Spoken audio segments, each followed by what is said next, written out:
এই নিয়মগুলো পালন করে যে কীর্তন গাইবে আর কীর্তন শুনবে, তার ভগবানের প্রেম হৃদয়ের মধ্যে হবেই হবে, 100% গ্যারান্টি।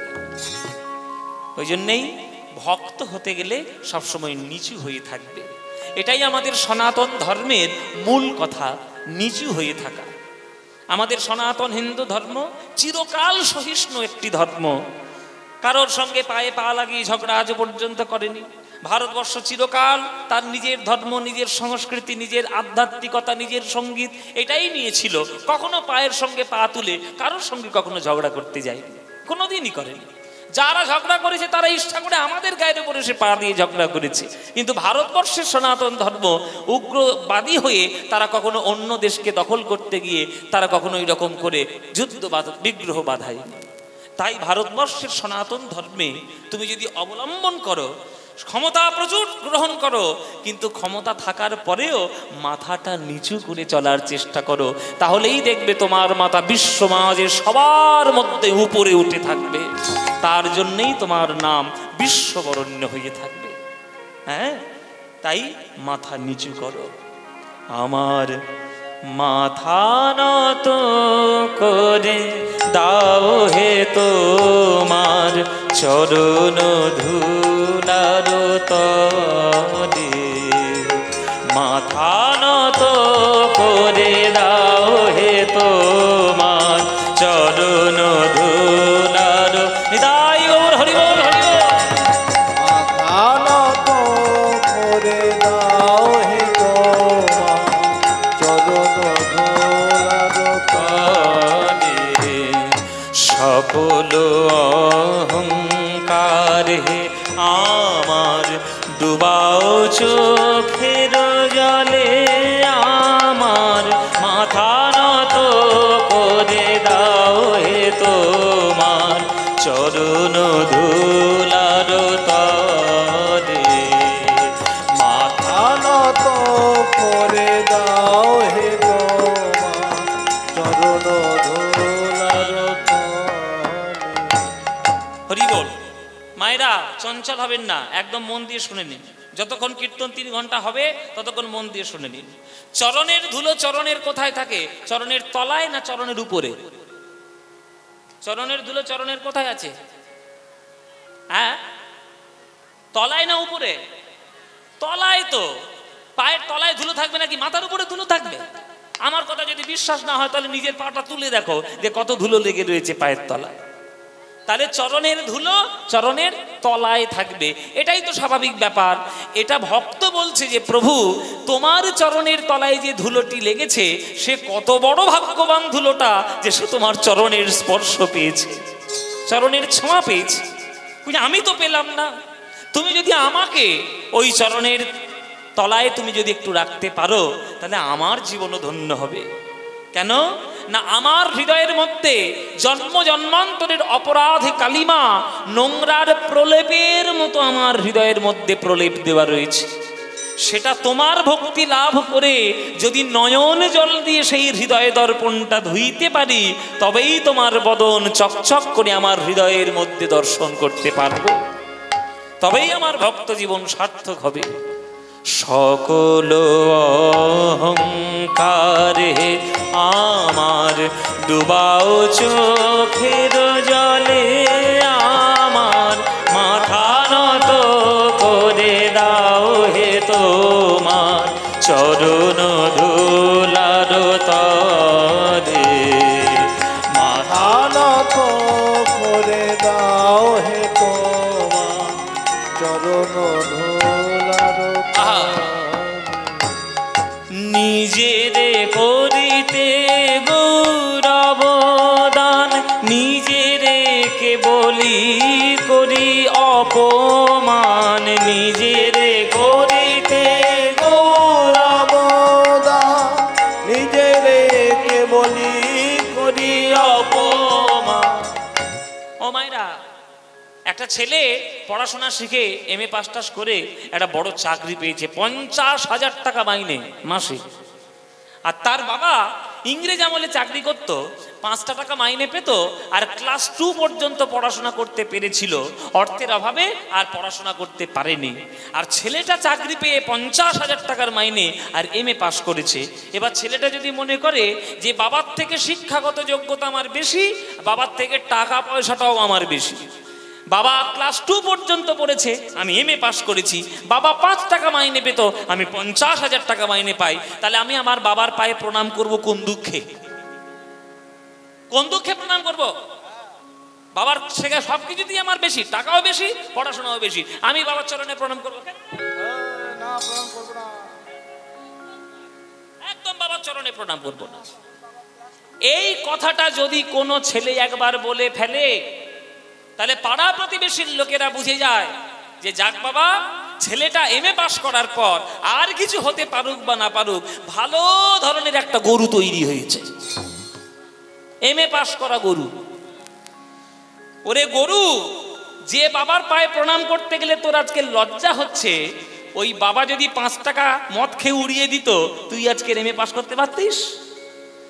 2 টাকা সংসারে দিয়েছে, 3 টাকা তোকে পড়াশোনার জন্য খরচা করেছে তোর পিছনে, আর সেই বাবার পায়ে প্রণাম করতে গেলে তোর লজ্জা?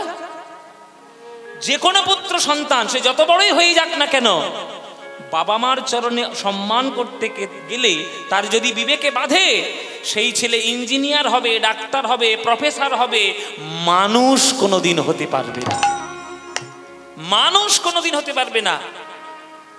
আপনারা কি ভাবছেন স্কুলে যারা অধ্যাপনা করায়, স্কুলে যারা শিক্ষা, যারা চাকরি করে মাস্টারগিরি ফলে, তারা সবাই মানুষ?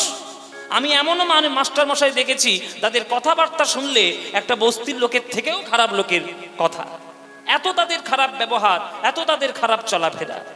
তাহলে সে যদি বাবার পায়ে প্রণাম করতে অস্বীকার করে, তাহলে তার মতো শিক্ষিত গরু আর কেউ আছে? তাই বাবার চরণে প্রণাম করতে গেলে যেমন ছেলের লজ্জা হওয়া উচিত নয়, তেমনি ভগবানের জগতে দাঁড়িয়ে তারই জিনিস গ্রহণ করে বড় হয়ে আর তারই অস্তিত্ব স্বীকার করতে যদি তুমি অস্বীকার করো, তাহলে তুমি অকৃতজ্ঞ ছাড়া জগতে আর কিচ্ছু নও। তুমি অকৃতজ্ঞ ছাড়া জগতে আর কিচ্ছু নাও। তাই তুমি মনে মনে ভাবলে তুমি বোধহয় খুব সম্মান পেলে, আসলে সম্মান পেলে না, প্রচন্ড ধরনের অপমানিত হলে সেই বোধটুকু তোমার নেই। নিজেরে করিতে গৌরবদা, নিজেরে কেবলি করি অপমান, নিজেরে করিতে গৌরবদা, নিজেরে কেবলি করি অপমান, আপনারে শুধু ঘেরিয়া ঘেরিয়া ঘুরে মরি পলে পলে। ও মায়েরা, হরিণ দেখেছো? হরিণ দেখেছো? যদি না দেখে থাকো 50 টাকা খরচা করে একটু আলিপুরে ঘুরে এসো, হরিণ দেখে আসতে পারবে। দেখেছো হরিণ? হরিণের সব থেকে সুন্দর জিনিস কোনটা বলো তো? হরিণে এ বলছে চোখ। একে কি কোন জলে ডুবিয়ে মারবো তোমরা বলো? গঙ্গার জলে না নালার জলে? ও মায়েরা, সব থেকে সুন্দর কোনটা? সব থেকে সুন্দর শিং। হরিণের সব থেকে সুন্দর দেখতে তার শিং, কিন্তু জেনে রাখো যে শিংটা তার সৌন্দর্যের কারণ, সেই শিংটাই কিন্তু তার মরণেরও কারণ। কেননা বাঘ যখন তাড়া করে তখন কোনো কিছুতেই আটকে যায় না, ওই শিংটাই লতা পাতায় জড়িয়ে যায়, আর তখনই বাঘ এসে হালুম করে গলা তখনই ধরবে।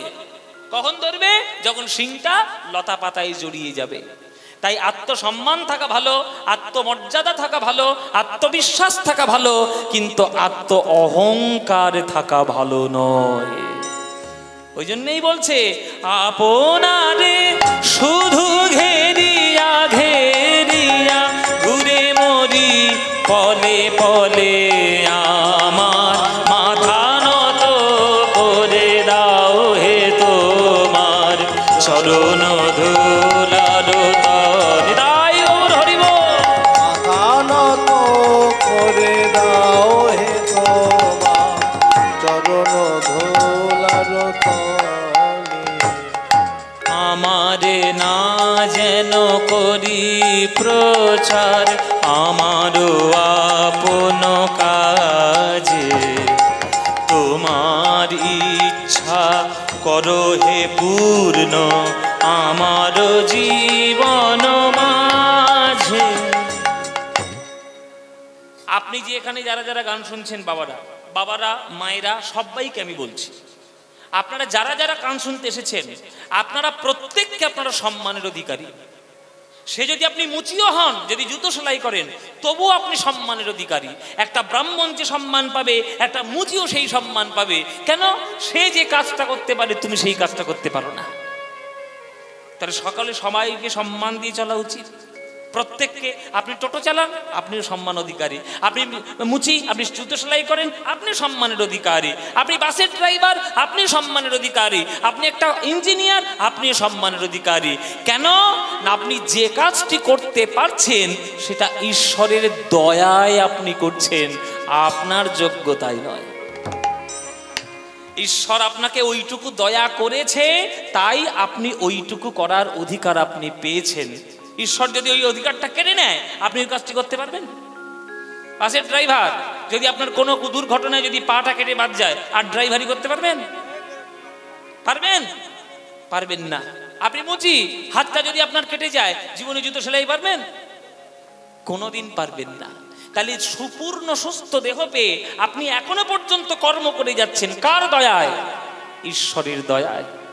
ওই জন্য মন্দিরে গিয়ে রোজ একবার মাথা ঠুকে আসতে হয়, প্রভু তোমার কৃপায় বেঁচে আছি, তোমার কৃপায় করে খাচ্ছি, তোমার কৃপায় আমি এখনো বেঁচে থাকার সৌভাগ্য পেয়েছি।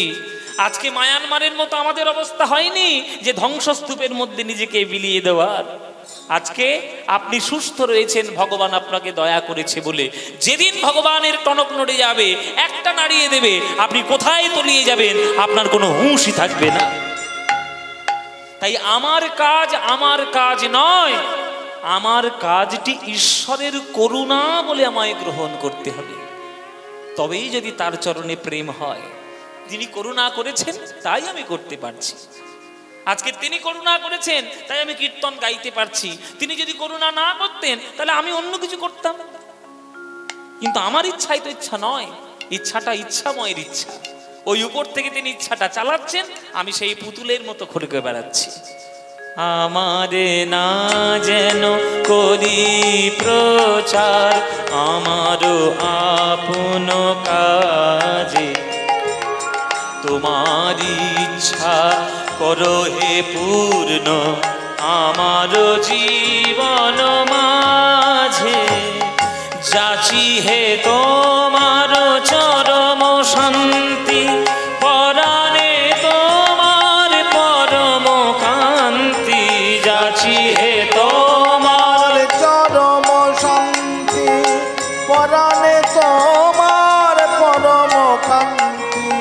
আমারে আড়াল করিয়া দাঁড়াও হৃদয় পদ্ম দলে। ছায়া যখন মাথার সমান থাকে, জেনে রাখবেন সূর্য মধ্য গগনে রয়েছে। আর ছায়া যখন আপনার থেকে লম্বা হয়ে যাচ্ছে, জেনে রাখবেন আপনার জীবনের সূর্যটা ঢলতে শুরু করেছে। সূর্য ঢললে তবে ছায়া লম্বা হয়, আর মধ্য গগনে থাকলে ছায়াটা সমান মতো থাকে। তাই আপনার ছায়া যদি আপনার দেহ থেকে এগিয়ে যায়, জানবেন আপনার জীবনটাও অস্ত যেতে চলেছে। আর যদি ছায়াটা দেহের সমানে থাকে, জানবেন সূর্য আপনার মধ্য গগনে আছে। তাই নিজে ইচ্ছা করে ছায়াটাকে লম্বা করে ফেলবেন না। যতটুকু ভগবানের করুণায় সৎ পথে থাকা যায়, ওই সৎ পথে থাকার চেষ্টা করুন। আজ পর্যন্ত বড় বড় যারা বিশ্বে বরেণ্য হয়েছে, তারা প্রত্যেককেই ঈশ্বরের অস্তিত্ব স্বীকার করতে বাধ্য হয়েছে। সে ভারতবর্ষের মনীষী থেকে ভারতবর্ষের বিজ্ঞানী পর্যন্ত। ডক্টর এপিজে আব্দুল কালাম, তিনি ভারতবর্ষের এত বড় পারমাণবিক বিজ্ঞানী, কিন্তু তিনিও পর্যন্ত গীতা পড়ে তিনিও ভগবানের অস্তিত্ব স্বীকার করতে বাধ্য হয়েছেন। আর আমরা দু চার পাতা বিজ্ঞান পড়ে কি না কি হয়ে গেছি, ঈশ্বরের অস্তিত্ব নেই, কত রকম ফেসবুকে গন্ডগোল করতে শুরু করেছি। গন্ড মূর্খ কোথাকার, সব কটাকাবারে মূর্খ। দুপাতা বিজ্ঞান পড়ে খুব বিজ্ঞানী হয়ে গেছ। আর মহাকাশচারী সুনিতা উইলিয়ামস, সেই মহাকাশে গেলে একটা করে গীতা নিয়ে যায় আর গণেশ নিয়ে যায়। তার কি মাথার ভীমরতি হয়েছে? তার কি মাথায় ছিট এসছে? আসেনি। সে প্রকৃত জ্ঞানী, সে জানে যে আমাদের যতটুকু জ্ঞান সেই জ্ঞানটা সামান্য পৃথিবীর জন্য, আর এই সামান্য পৃথিবী বিশ্বব্রহ্মাণ্ডের একটা বিন্দুর থেকেও কম, আর সেই পৃথিবীতে আমরা বাস করি। আর সেই বিশ্বব্রহ্মাণ্ডে যিনি সৃষ্টি করেছেন তার প্রতি চরণে শুধু অগাধ ভক্তি ছাড়া তার চরণ লাভ করা যাবে না। এটা তারা বুঝতে পারে, আমাদের মতো দু চার পাতা পড়াশোনা করা লোক জীবনে বুঝতে পারে না। তাই আমাদের এই দশা।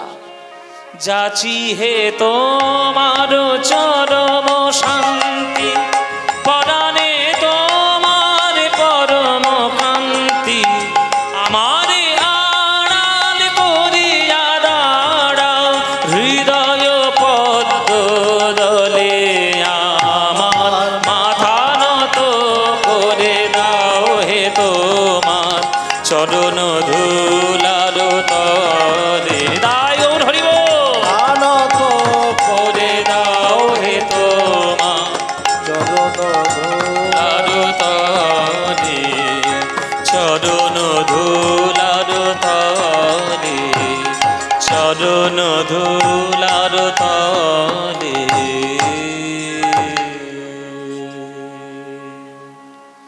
এই হচ্ছে গান।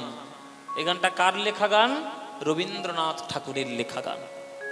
আপনি রবীন্দ্রনাথ ঠাকুরের গান শুনবেন না তো কি হবে? নরকে যাবে না তো কোথায় যাবে? সকালবেলায় উঠেই লুঙ্গি ডান্স শুরু করেছে, তা নরকে যাবে না তো কি হবে? সকালবেলা উঠে এই সব গান শোনো। যে গান শুনলে মন পবিত্র হয় সেই পবিত্রময় গান শুনে জীবনটাকে গঠন করতে হবে, তবেই মানুষের মতো মানুষ হওয়া যায়। তাই ভগবানকে পাওয়ার রাস্তা একমাত্র ভক্তি, একমাত্র প্রেম। সেই প্রেম কলিযুগে শিখিয়েছেন আমার শ্রী গৌরাঙ্গ সুন্দর, আমার মহাপ্রভু। সেই মহাপ্রভুর নাম যদি আপনারা করতে না পারেন তাহলে বাঙালি হিসেবে আপনাদের জন্ম বৃথা হয়ে যাবে।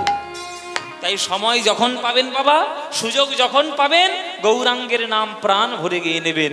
কোনো বাদ বিচার করবেন না, কোন রকম কোনো বিচার করবেন না, আজকের করব, কালকের করব, সকালে করব, সন্ধ্যা করব, রাত্রে করব, ভোরে করব, এরকম কোনো বাদ বিচার করবেন না। যখন মনে হবে তখন করবেন, কোনো নিয়ম নেই। মহাপ্রভুর নিজের মুখের কথা, খাইতে শুইতে নাম যথা তথা লয়, কাল দেশ নিয়ম নাহি সর্বসিদ্ধি হয়। তাই কোনো নিয়ম নেই, শুধু নাম করলেই হলো, ভালোবেসে একটু ভগবানকে ডাকলেই হলো। ভালোবেসে যখন সময় পাবে ছেলে মেয়ে স্বামী স্ত্রী পুত্র শ্বশুর শাশুড়ি সবাইকে নিয়ে ভজ গৌরাঙ্গ কহ গৌরাঙ্গ লহ গৌরাঙ্গের নাম রে, ভজ গৌরাঙ্গ কহ গৌরাঙ্গ লহ গৌরাঙ্গের নাম রে। যে এই গানটা আপনাদের ভাল লাগে তবেই গাইবো, নইলে বন্ধ করে দেবো। শুধু শুধু গিয়ে লাভ নেই, গাইবো। ও মায়েরা ভাল লাগে? সত্যি বলছো? সিরিয়ালের দিব্যি বলে হ্যাঁ, সিরিয়ালের দিব্যি দিতে বলেছি। সত্যি ভাল লাগে তো? কীর্তন বেশি ভাল লাগে না সিরিয়াল? কীর্তন। আমি সাংঘাতিক ছেলে, আমাকে চেনো না তোমরা? এই উলুবেড়ে কিন্তু অনেকবার আমি গান করতে আসি। হঠাৎ করে গ্রামের মধ্যে, এই গ্রামে যদি হঠাৎ করে কোনোদিন ঢুকে দেখি ঘরের মধ্যে সন্ধ্যেবেলায় অনুরাগের ছোঁয়া চলছে আর জগদ্ধাত্রী চলছে, এক বালতি জল নিয়ে টিভির মধ্যেই ঢেলে দেবো আমি। হ্যাঁ, আসার আগে টিভি বন্ধ করে দিবি, ঘর্ষণ করবি ভীষণ। কি গো মায়েরা, কীর্তন বেশি ভাল লাগে না হরিনাম? হ্যাঁ, আমি কি বলছি, কীর্তন বেশি না হরিনাম? দুটোই ভালো লাগে। তাহলে সিরিয়াল বন্ধ তো? বেশ, খুব ভালো কথা। তাহলে এই যে ভজ গৌরাঙ্গ গানটা গাইছে, এই গানটা নিশ্চয়ই ভালো লাগে। তা চলো না সবাই মিলে এই গানটা করতালি দিয়ে আমার সঙ্গে গাইবে সবাই। চলো সবাই মিলে গাইবো, ভজ গৌরাঙ্গ কহ গৌরাঙ্গ লহ গৌরাঙ্গের নাম রে। এ গান বাঙালিদের মনের গান, প্রাণের গান। এ গান তোমাদের যাদের যাদের ভালো লাগে না উলুধ্বনি দাও জোরে জোরে।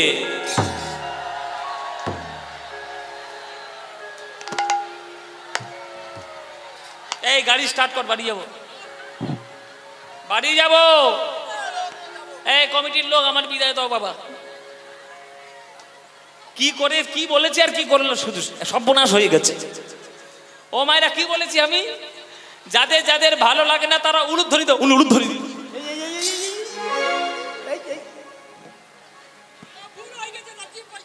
বলে, জিভ ফসকে বেরিয়ে গেছে বাবা, কি করবো? ও মায়েরা, ভুল হয়েছে তো? হয়েছে ভুল, স্বীকার করছো? তাহলে ভুল যখন হয়েছে শুধরে নাও। যারা যারা এবার ভালোবাসো উলুধ্বনিটা তারাই দাও দেখি। না না ভালোবাসো, না না ভালোবাসো, হ্যাঁ ভুল করে দিয়ে ফেলেছে কি করবে? তা করতালি দিয়ে এবার তোমরা সবাই বলো আমার সঙ্গে, ভজ গৌরাঙ্গ কহ গৌরাঙ্গ লহ গৌরাঙ্গের নাম দে। বলো ভজ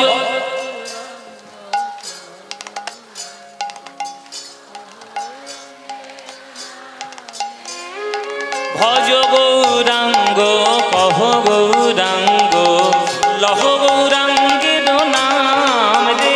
বলো ভজ গৌ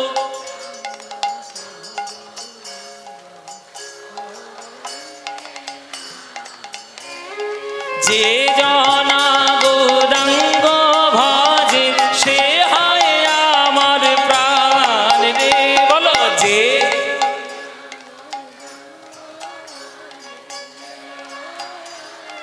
বাহ সুন্দর। প্রভাত কালে হা গৌরাঙ্গ যে বলে একবার রে, প্রভাত কালে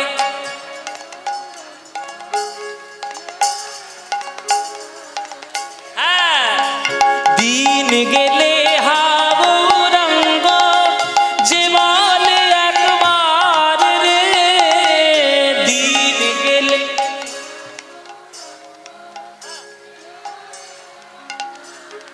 বাহ সেই জন আমারও হয় আমি হই তার রে। বলো সেই জন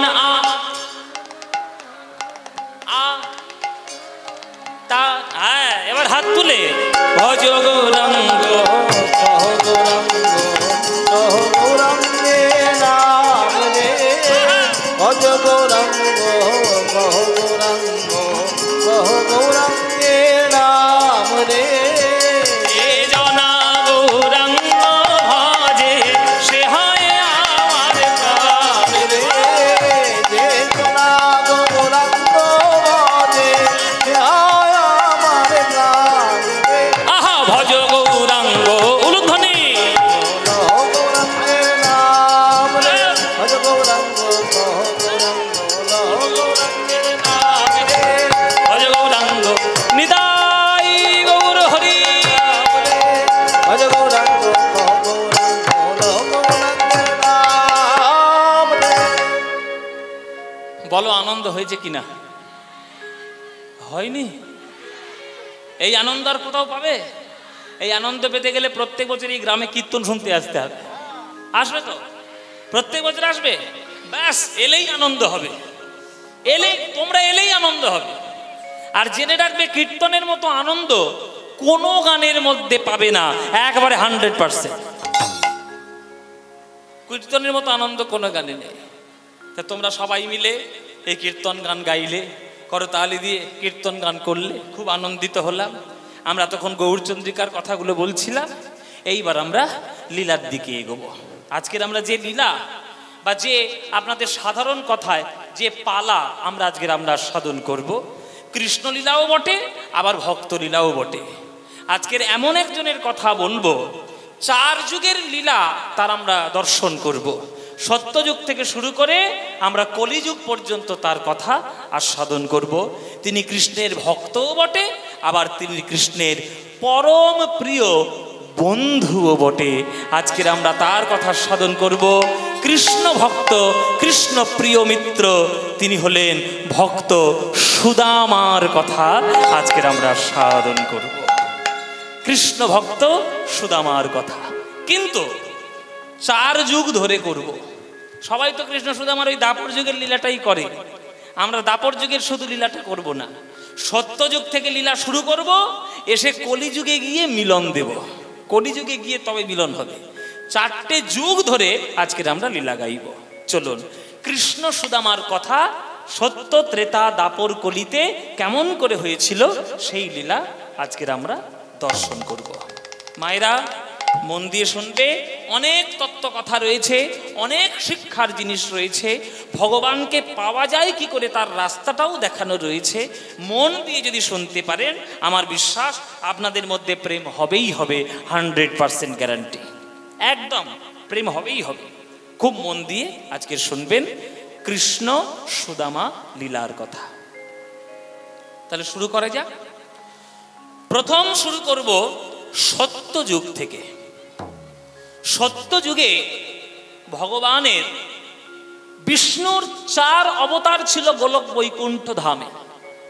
এই যে আপনারা বলেন ভগবান বিষ্ণু, কিন্তু ভগবান বিষ্ণু শুধু একটা নয়, ভগবান বিষ্ণুর 4 ভাগ রয়েছে।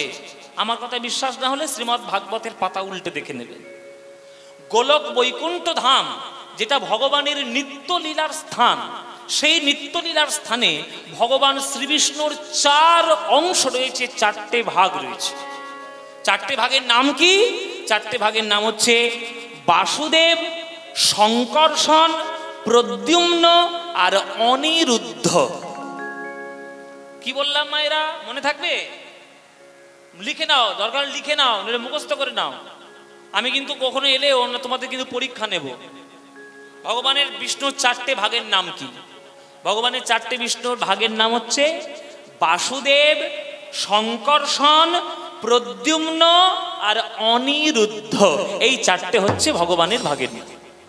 এই 4টে ভাগ হয়ে তিনি বিভিন্ন রূপে বিভিন্নভাবে সত্যযুগে তিনি লীলা করেছেন। কখনো বরাহ রূপ ধারণ করেছেন, কখনো নরসিংহ রূপ ধারণ করেছেন, কখনো কুর্ম রূপ ধরেছেন। এগুলো প্রত্যেকটাই বিষ্ণু, কিন্তু এক একটি অংশ এক একটি অবতার রূপে এসেছে। সত্যযুগে চলে গেল, এই 4 ভাগে ভগবান বিষ্ণু নিজেকে বিভক্ত করলেন। ত্রেতা যুগ যেই পড়ল, ওই 4 ভাগ 4 ভাই রূপে দশরথের বাড়িতে জন্মগ্রহণ করলেন। দশরথের 4 ছেলে, 4টে যে প্রধান ছেলে, এই 4 ছেলের এই যে 4টে ভাগ, 4টে ছেলে কেন? 5টাও তো হতে পারত না। কেন হয়নি? না, ভগবান বিষ্ণুরই 4টে অংশ এসে তিনি দশরথের বাড়িতে লীলা করবেন, এটা আগে থেকেই ফিক্সড করা ছিল। ওই জন্য 4 ভাগ 4 ভাই হয়েছে। তাহলে কোন ভাগ কোন ভাই হয়েছে সেটাও আপনাদের জেনে রাখার দরকার। বাসুদেব হলেন রাম, শঙ্কর্ষণ হলেন লক্ষ্মণ, প্রদ্যুম্ন হলেন ভরত আর অনিরুদ্ধ হলেন শত্রুঘ্ন। তাহলে রাম, লক্ষ্মণ, ভরত, শত্রুঘ্ন, এই 4 ভাগ 4 ভাই। তাহলে রামকে হলো বাসুদেব, শঙ্কর্ষণকে হলো লক্ষ্মণ, প্রদ্যুম্নকে হলো ভরত, অনিরুদ্ধকে হলো শত্রুঘ্ন। এই 4 ভাগ রূপে তারা দশরথের বাড়িতে লীলা করলেন। সে লীলা কেমন হলো সে তো আপনাদের নতুন করে বলতে হবে না, কেননা রামায়ণ এতটাই শ্রেষ্ঠ ভারতবর্ষে। এই রামায়ণ শ্রেষ্ঠের জন্যই আজকের রামায়ণ মহাকাব্য রূপে আমাদের ভারতবর্ষ শুধু নয়, সারা পৃথিবীতে বিরাজ করছে। সারা পৃথিবীতে মাত্র 4টে মহাকাব্য, 2টো গ্রিস দেশের, 2টো ভারতবর্ষে। গ্রিস দেশের 2টো মহাকাব্যের নাম ইলিয়াড আর ওডিসি, আর আমাদের ভারতবর্ষের 2টো মহাকাব্যের নাম রামায়ণ আর মহাভারত। এই ত্রেতা যুগ থেকে দাপর যুগের লীলার সূত্রপাতটা হয়েছে ত্রেতা যুগ থেকে। মানে রামায়ণটা না শুনলে দাপর যুগে কৃষ্ণ সুদামা কি করে হলো সেইটা কিন্তু বোঝা যাবে না যদি রামায়ণটা আপনি না শোনেন। আপনারা এতে এখনকার দিনে নানান রকমের খুব বাজে ধরনের সিরিয়াল দেখেন, কিন্তু আমরা ছোটবেলায় খুব ভালো সিরিয়াল দেখেছিলাম রামায়ণ।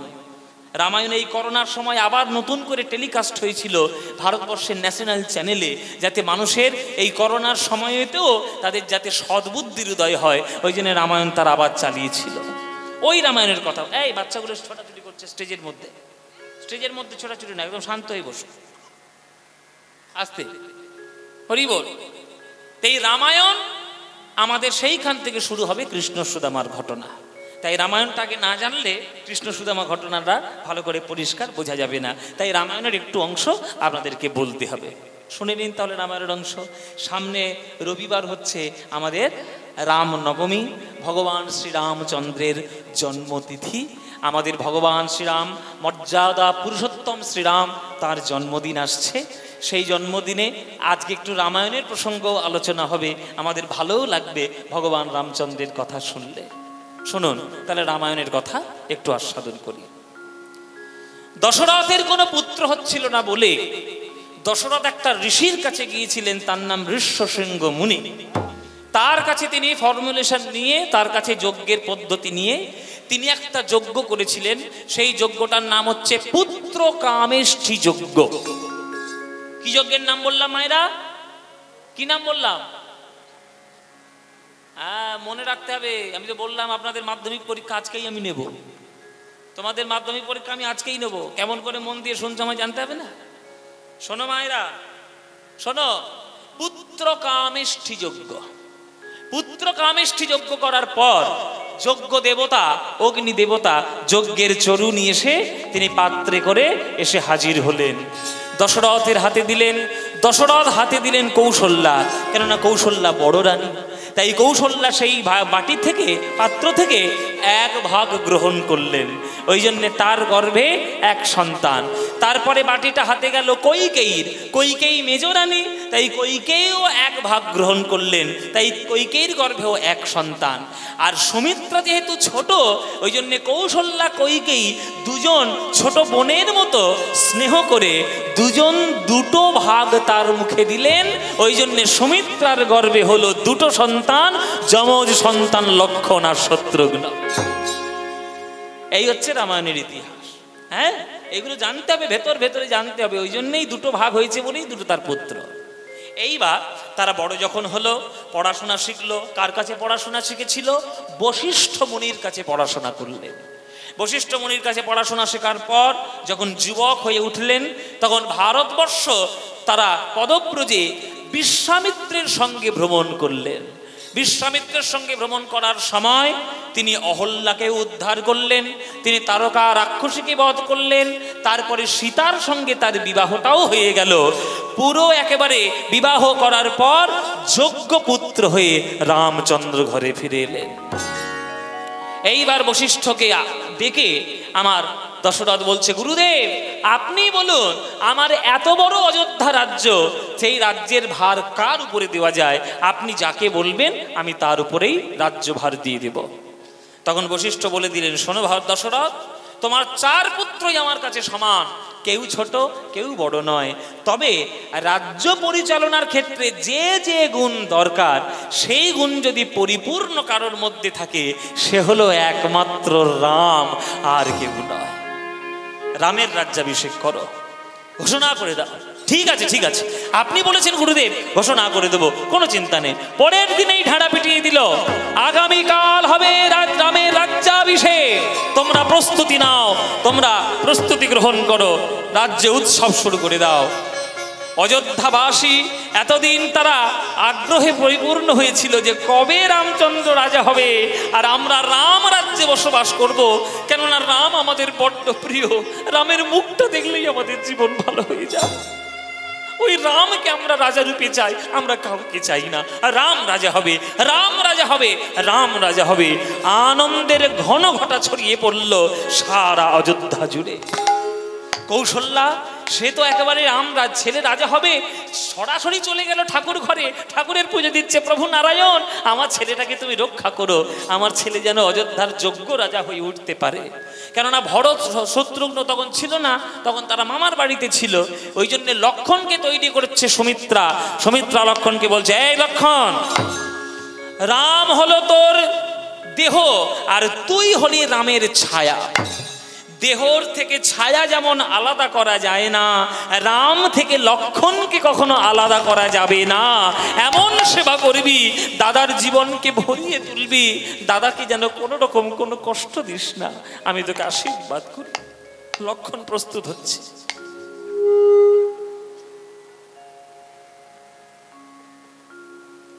এদিকে কৈকেয়ীর কি অবস্থা? কৈকেয়ীর কি অবস্থা মায়েরা? শোনো, রাম রাজা হবে বলে কৈকেয়ী আজকের এত খুশি হয়েছে যে নিজের ব্যক্তিগত কোষাগার পর্যন্ত খুলে দিয়েছে দাস দাসীদের বিতরণ করে দেওয়ার জন্য। হীরা জহরত মণি মুক্ত সোনা দানা যা আছে তোরা নিয়ে যা, তোরা নিয়ে যা।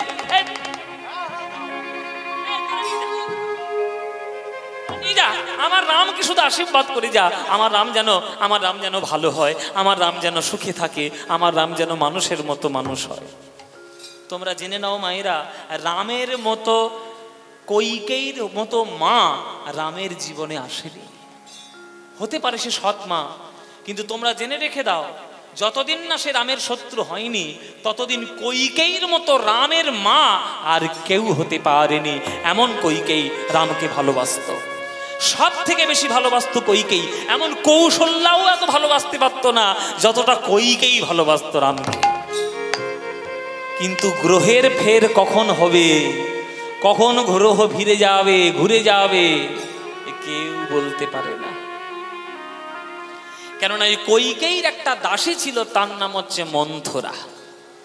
কইকেয়ী এত খুশি হয়েছে রাম রাজা হবে বলে, আর এই মন্থরা হচ্ছে ছোটবেলার দাসী, তো ওই দাসী হওয়ার জন্যে আজকে সব থেকে দামি রত্ন মালাটা তার গলায় খুলে পরিয়ে দিলেন ওই মন্থরার গলায়। আর যেই পরিয়ে দিয়েছে মন্থরা ওই মালাটা টেনে ছিঁড়ে নিয়ে ছুঁড়ে ফেলে দিয়েছে কইকেয়ীর সামনে। তখন কইকেয়ী গিয়েছে রেগে, এত বড় স্পর্ধা তোর মন্থরা, দাসীর মতো থাকবি? ছোটবেলা থেকে তুই মানুষ করেছিস, তাই তোর প্রতি একটা সম্মান আমার আছে বটে, তাই বলে তুই দাসী হয়ে তোর এত বড় সাহস, আমার দেওয়া রত্নমালা তুই আমার চোখের সামনে টেনে ছুঁড়ে ফেলে দিলি? তোর এত বড় স্পর্ধা কে দিয়েছে? জিভ টেনে তোর উপরে ফেলবো আমি ছোটবেলা থেকেই দেখছি রামের যখনই কোন একটা ভালো কাজ করতে যাই তোর গা চিড়বিড় করে জ্বলে ওঠে। কেন রে? আমার রাম তোর কি ক্ষতি করেছে? তখন মন্থরা বলছে, শোনো বাবু,